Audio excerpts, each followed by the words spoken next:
Praise the Lord. ஆசீர்வதிக்கப்பட்டதான நல்ல காலை நேரத்துக்காக ஆண்டவருக்கு நன்றி சொல்லுகிறேன். கர்த்தருடைய விலையேறப்பெற்ற கிருபையினாலே ஒவ்வொரு நாளையும் ஆண்டவர் நமக்கு மிகவும் ஆசீர்வாதமாக தந்து கொண்டிருக்கிறார். இந்த நாளிலும் அவ்விதமாக ஆண்டவருடைய பெரிதான ஆசீர்வாதங்களை நாம் பெற்று அனுபவிப்போமாக. இந்த வேளையிலே நாம் தியானிக்கும்படியாய் தெரிந்து கொண்டதான வேத பகுதி யோபின் புத்தகம் 6வது அதிகாரம் 25வது வசனம். செம்மையான வார்த்தைகளில் எவ்வளவு வல்லமை உண்டு, உங்கள் கடிந்து கொள்ளுதலினால் காரியம் என்ன? செம்மையான வார்த்தைகளில் எவ்வளவு வல்லமை உண்டு என்று சொல்லுகிறத பார்க்கிறோம். யோபின் 3 சிநேகிதர்களும் யோபை பார்க்கும்படியாக வந்தார்கள்.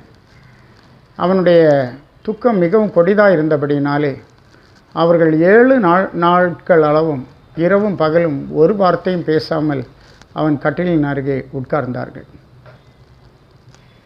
அப்புறமாக அவர்கள் பேச ஆரம்பிக்கிறார்கள். சிலர் அவனை குற்றப்படுத்துகிறார்கள். இப்படியாக யோபுக்கு அவர்களுடைய வார்த்தைகளினாலே ஆறுதல் உண்டாகவில்லை.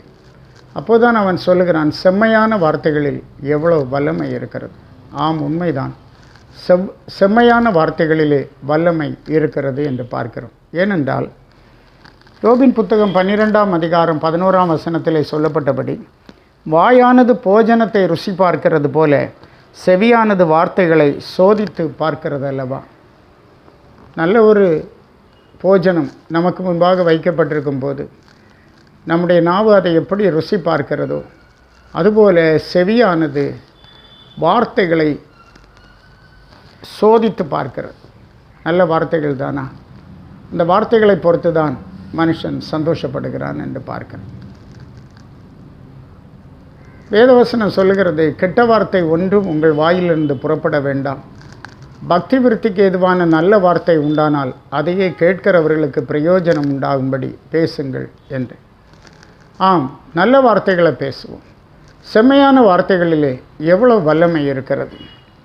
யோபின் புத்தகம் 22ஆம் அதிகாரம் 22ஆம் வசனத்திலே படிக்கும்போது, அவர் வாயினின்று பிறந்த வேத பிரமாணத்தை ஏற்றுக்கொண்டு அவர் வார்த்தைகள் உம்முடைய இருதயத்தில் வைத்து கொள்ள வேண்டுகிறேன். ஆண்டவருடைய வாயிலிருந்து பிறந்த வேத பிரமாணத்தை ஏற்றுக்கொண்டு ஆண்டவருடைய வார்த்தைகளை உம் இருதயத்தில் வைத்து கொள்ள வேண்டுகிறேன் என்று நண்பன் சொல்லுகிறத பார்க்கிறோம். இந்த அருமையான காலை நேரத்தில் நாமும் கூட அவ்விதமாக ஆண்டவருடைய வசனங்களை நம்முடைய இருதயமாகிய பலகையில் பதித்து வைத்து எழுதி வைத்து எப்போதும் ஆண்டவருடைய அன்பில் நாம் நிலைத்திருக்கிறவர்களாக காணப்படுவோம். நம்முடைய தேவன் நல்லவர், நம்மை கைவிட மாட்டார். செம்மையான வார்த்தைகளில் எவ்வளவு வல்லமை இருக்கிறது. ஜெபிப்போம். ஜீவிக்கிற எங்கள் அன்பின் ஆண்டவரே, உம்மை நாங்கள் துதிக்கிறோம், ஸ்தோத்திரிக்கிறோம். நீர் எங்களுக்கு தந்திருக்கும் வாழ்நாட்களில் நாங்கள் ஆண்டவரே மற்றவர்களை பலப்படுத்துகிற செம்மையான வார்த்தைகளை பேச ஆண்டவர் எங்களுக்கு கிருபை தார். இந்த காலை நேரத்திலும் அருமையான உம்முடைய பிள்ளைகளை விசேஷமாக ஆசீர்வதி, தெய்வ பிரசன்னத்தால் நிரப்பும், பலப்படுத்தும். இயேசு மூலம் கேட்கிறோம் பிதாவே. ஆமென். ஆமென். God bless you.